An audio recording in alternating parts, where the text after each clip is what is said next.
प्रेम से बोलिए पार्वती पते हर हर महादेव। प्रिय भक्तों, आज कार्तिक माह शुक्ल पक्ष की चतुर्दशी तिथि है और आज बैकुंठ चतुर्दशी का व्रत है। इसे बैकुंठ चौदस या हरिहर मिलन के नाम से भी जाना जाता है। आज के दिन शिव जी विष्णु भगवान से मिलकर उन्हें सृष्टि का कार्यभार सौंपते हैं। यह एकमात्र ऐसा दिन है जब शिव जी को तुलसी तथा विष्णु जी को बेलपत्र अर्पित किया जाता है। साल में एक बार बैकुंठ चौदस पर शिव जी तुलसी स्वीकार करते हैं। पुराणों के अनुसार आज बैकुंठ का द्वार खुला होता है। इस दिन सिर्फ भगवान विष्णु का नाम लेने मात्र से तथा श्री हरि कीर्तन बैकुंठ चतुर्दशी की कथा को श्रवण करने मात्र से व्यक्ति को अनंत पुण्य फल की प्राप्ति होती है। साथ ही व्यक्ति का स्थान बैकुंठ में सुनिश्चित हो जाता है, उसे स्वर्ग की प्राप्ति होती है। तो आज मैं सुना रही हूँ बैकुंठ चौदस की बड़ी ही पावन, दुर्लभ तथा पौराणिक कथा, जिसे बिना बीच में छोड़े एक साथ श्रवण करना कल्याणकारी होता है। तो आप सभी भक्तगण इन कथाओं को बड़ी श्रद्धा तथा प्रसन्न चित्त मन से सुनिएगा। तो आइए प्रथम पूज्य श्री गणेश जी के चरणों का ध्यान करते हुए कथा का श्रवण करते हैं।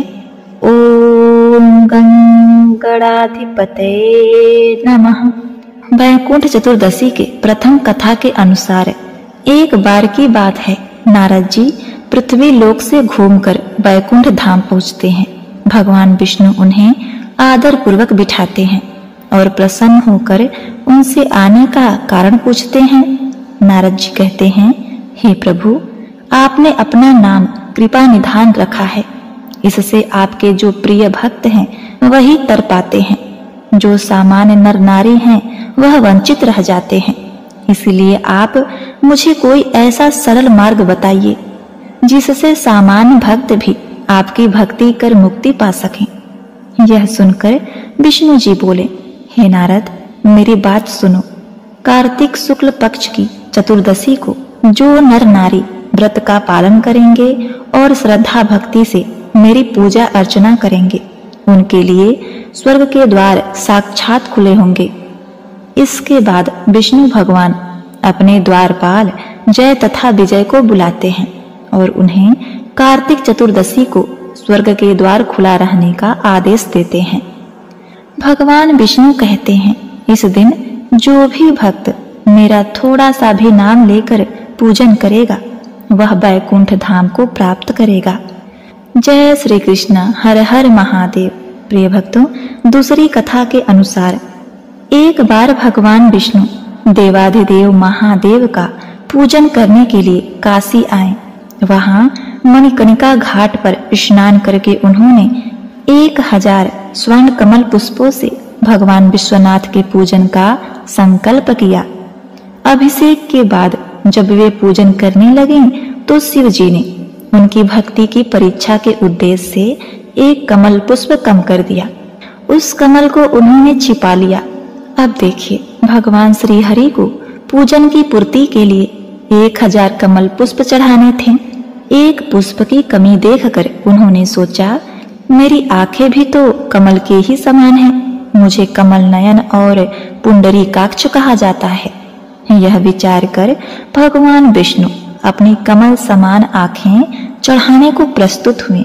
विष्णु जी की इस अगाध भक्ति से प्रसन्न होकर देवाधिदेव महादेव प्रकट होकर बोले, हे विष्णु, तुम्हारे समान संसार में दूसरा कोई मेरा भक्त नहीं। आज की यह कार्तिक शुक्ल चतुर्दशी अब बैकुंठ चतुर्दशी कहलाएगी और इस दिन व्रत पूर्वक जो पहले आपका पूजन करेगा उसे बैकुंठ लोक की प्राप्ति होगी। भगवान शिव ने बैकुंठ चतुर्दशी को करोड़ों सूर्यों के कांति के समान वाला सुदर्शन चक्र विष्णु जी को प्रदान किया। शिव जी तथा विष्णु जी कहते हैं कि इस दिन स्वर्ग के द्वार खुले रहेंगे। मृत्यु लोक में रहने वाला कोई भी व्यक्ति इस व्रत को यदि करता है तो वह अपना स्थान बैकुंठ धाम में सुनिश्चित करेगा। एक बार प्रेम से बोलिए, जय श्री हरि, जय शिव शंकर, ओम नमः शिवाय। बैकुंठ की अभिलाषा रखने वाले भक्तों के लिए कल का दिन बड़ा ही दुर्लभ तथा विशेष है। इस दिन खुल रहा है स्वर्ग का द्वार। कार्तिक मास के शुक्ल पक्ष की चतुर्दशी तिथि को बैकुंठ चतुर्दशी या बैकुंठ चौदस कहते हैं। इस दिन भगवान विष्णु के साथ साथ भगवान शिव की पूजा अर्चना की जाती है। इस वर्ष बैकुंठ चतुर्दशी 14 नवंबर गुरुवार 2024 को आ रही है। भगवान विष्णु की कृपा पाने के लिए जो भी व्यक्ति बैकुंठ चतुर्दशी पर उनकी पूजा करता है उसे स्वर्ग प्राप्त होता है। मृत्यु के बाद जीवात्मा को बैकुंठ में स्थान मिलता है। सामान्य जनों के लिए बैकुंठ चतुर्दशी पर स्वर्ग के द्वार खुले रहते हैं ताकि उनको विष्णु नाम जप से ही स्वर्ग प्राप्त हो। नारद जी के आग्रह पर भगवान विष्णु ने जय और विजय को बैकुंठ चतुर्दशी पर स्वर्ग के द्वार खोलने का आदेश दिया था। इस दिन भगवान शिव सृष्टि का कार्यभार भगवान विष्णु को सौंपने के लिए उन्हें भेंट करते हैं।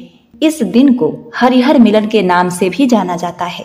वर्ष में यही एकमात्र दिन होता है जब शिव जी को तुलसी और विष्णु जी को बिल्व पत्र अर्पित किया जाता है। धार्मिक मान्यता है कि इस दिन भगवान विष्णु के परम धाम बैकुंठ के दरवाजे सभी प्राणियों के लिए खुले रहते हैं, इसलिए इसे बैकुंठ चौदस कहा जाता है। अर्थात इस दिन यदि किसी प्राणी की अपने जीवन काल पूर्ण होने के बाद मृत्यु होती है तो वह सीधे बैकुंठ में प्रवेश करता है। स्कंद पुराण की एक कथा के अनुसार श्री हरि विष्णु भोलेनाथ की पूजा करने के लिए काशी आए। गंगा में स्नान करने के बाद उनकी इच्छा भगवान शिव को 1000 स्वर्ण कमल पुष्प चढ़ाने की हुई। पूजा के दौरान भगवान विष्णु ने देखा कि एक फूलों की संख्या कम है। कहा जाता है कि भगवान शिव ने भगवान विष्णु की भक्ति की परीक्षा लेने के लिए एक फूल को छिपा दिया था। जब भगवान विष्णु को कमल का फूल नहीं मिला तो उन्होंने अपनी एक आंख भोलेनाथ को दान करने का विचार किया, क्योंकि विष्णु जी के नेत्रों को कमल नेत्र भी कहा जाता है, जिसे हम सीधे तौर पर कह सकते हैं कमल नयन। जब भगवान विष्णु अपनी आंखें चढ़ाने ही वाले थे तभी भगवान शिव प्रकट हो गए। उन्होंने ऐसा करने से उन्हें रोक दिया। श्रीहरि का अपने प्रति प्रेम देखकर भोलेनाथ बड़े ही प्रसन्न हुए। उसके बाद शिव जी ने उन्हें सुदर्शन चक्र प्रदान किया और कहा कि जो भक्त इस पवित्र दिन पर भगवान विष्णु की पूजा करेगा वह सीधे उनके निवास यानी बैकुंठ धाम जाएगा। तभी से यह बैकुंठ चतुर्दशी मनाया जाता है। भगवान विष्णु ने नारद जी से स्वयं कहा था कि इस दिन जो भी भक्त मेरा थोड़ा सा भी नाम लेकर पूजा करेगा वह बैकुंठ धाम को प्राप्त करेगा। तो प्रिय दर्शकों, आप भी इस शुभ अवसर का लाभ अवश्य उठाइए। अपने जीवन को आनंदमय सुखमय बनाते हुए अंत काल में बैकुंठ की प्राप्ति के लिए मार्ग प्रशस्त करें। हिंदू पंचांग के अनुसार चतुर्दशी तिथि प्रारंभ हो रही है 14 नवंबर गुरुवार के दिन सुबह के 9:43 पर और इस तिथि की समाप्ति होगी 15 नवंबर सुबह के 6:19 पर। और इस दिन भगवान श्री हरि विष्णु की पूजा करने का निषिद्ध काल यानी मध्य रात्रि मुहूर्त होगा 11:38 से 12:31 तक का। कहा जाता है कि निषिद्ध काल बड़ा ही शुभ मुहूर्त होता है। यह आपको रात्रि में 11:38 से 12:31 तक प्राप्त हो रही है। बैकुंठ चतुर्दशी पर बन रहे हैं कई शुभ योग। इस साल 3 शुभ योग में बैकुंठ चतुर्दशी मनाई जाएगी। इस दिन सिद्धि योग, सर्वार्थ सिद्धि योग और रवि योग का निर्माण हो रहा है। गुरुवार की सुबह 6:35 से लेकर 15 नवंबर दोपहर के 12:33 तक और यही सेम समय रवि योग का भी होगा तथा राहु काल रहेगा गुरुवार दोपहर के 1:30 से 3 बजे तक। प्रिय भक्तों, भगवान शिव के पूजा के लिए निषिद्ध काल का मुहूर्त सबसे उत्तम माना जाता है, तो इस समय आप भगवान शिव की पूजा करें। चतुर्दशी तिथि 14वीं तिथि होती है, तो इस दिन 14 के अंक का विशेष महत्व है।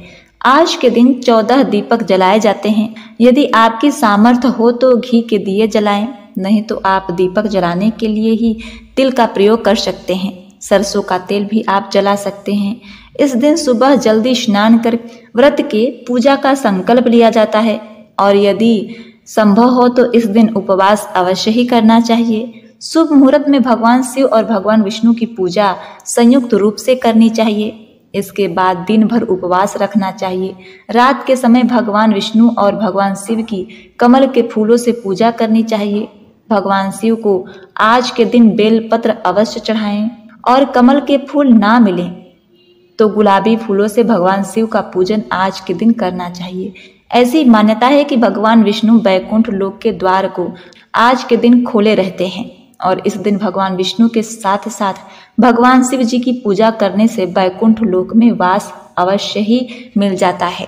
पुराणों के अनुसार इस दिन किए गए दान जप 14 यज्ञों के समान फल प्रदान होता है। जो लोग पूरे कार्तिक स्नान करते हैं उनका नियम कार्तिक पूर्णिमा को पूरा हो जाता है, लेकिन अब सभी को भी चतुर्थी तिथि को दीपदान अवश्य ही करना चाहिए। इस दिन व्रत करने वाले सभी भक्तों को दिन भर भगवान विष्णु और भगवान शिव का ध्यान करना चाहिए। अगर आपके पास तुलसी जी की माला है या रुद्राक्ष की माला है तो भगवान विष्णु और भगवान शिव के नामों का जप आज के दिन शाम को तारों की छांव में तालाब नदी के किनारे पर 14 दीपक जलाने चाहिए। आप अपने घर में दीपक जला सकते हैं और आज के दिन आप अपने घर के मंदिर में एक चौमुखा दीपक अवश्य ही जलाकर रखें।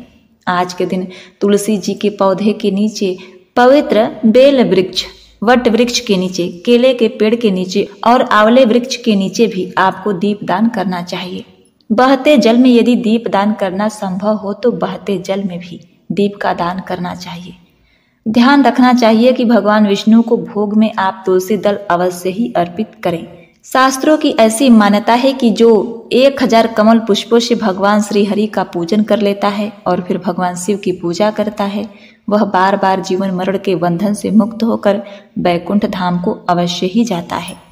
इस दिन हरिहर मिलन की जो विशेष पूजा अर्चना है वह रात को निषिद्धा काल के समय की जाती है, जो कि मैंने आपको इस वीडियो के शुरू में ही बताया है।